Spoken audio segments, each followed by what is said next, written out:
மதியம் 12 மணி.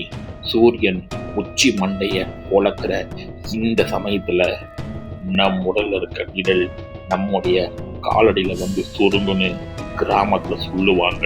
அந்த நேரத்துல மனிதனும் பிசாசும் ஒன்றுதான் என்றும் சொல்லுவாங்க. இதை நிஜமாக்குற மாதிரி ஒரு கிராமத்தில் நடந்த ஒரு அமானுஷமான கதையை தான் இப்ப நீங்க கேட்க போறீங்க. இந்த வீடியோவை ஸ்கிப் பண்ணாம முழுசா பாருங்க. வெயில் தடிக்கிற ஒரு நீண்ட சாலை, பக்கத்துல ஒரு பயங்கரமான சுடுகாடு. இந்த சாலையில ரமேஷ் மட்டும் தனியா நடந்து போறான். அது சரியா மதியம் 12 மணி. உச்சி வெயில் மண்டைய கொடுக்கிற நேரம். சுற்றியும் ஒரு ஆள் நடமாட்டம் கிடையாது.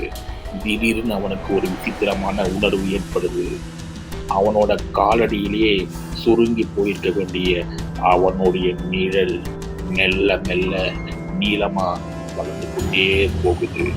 அவன் நடக்க நடக்க அந்த நிழல் தரையை விட்டு பிரிந்து சாலையோரமாக இருக்க சுவற்றில ஏறி அவனுக்கு இணையா நகர தொடங்குது. ரமேஷ் பயத்துல ஓடுறான்.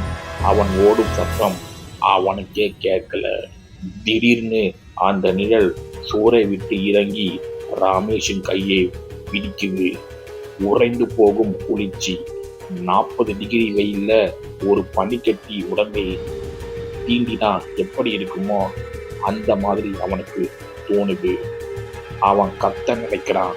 ஆனா அவன் நிழல் அவன் வாயை பொத்துகிறது.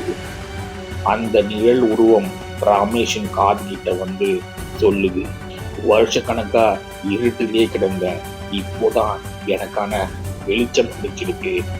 இப்ப அந்த ரோட்டுல ஒருத்தன் நடந்து போகிறான். அவன் முகம் ரமேஷுடையது. ஆனால் அவனுக்கு பின்னால் விழும் நிழல் அது ரமேஷ் கிடையாது. அது கை கால்களை உதறிக்கிட்டு துடித்து கொண்டே ஒரு மனித உருவம் செல்வது போல் தெரியுது. இந்த ரீல்ஸை பார்க்குற நீங்க அடுத்த முறை நீங்க உச்சி வெயில நடந்து போகும்போது உங்க மேல் உங்கள் காலடியில் இருக்கிறதா என்று பாருங்கள். ஒருவேளை அது உங்களை விட வேகமாக நடந்தா திரும்பி பார்க்காம போயிட்டே இருங்க. இந்த கதை பிடிச்சிருந்தா லைக் பண்ணீங்க. மேலும் இது போல அமானுஷ்யமான கதைகளை கேட்க நம்ம சேனலை சப்ஸ்கிரைப் பண்ணிக்கோங்க.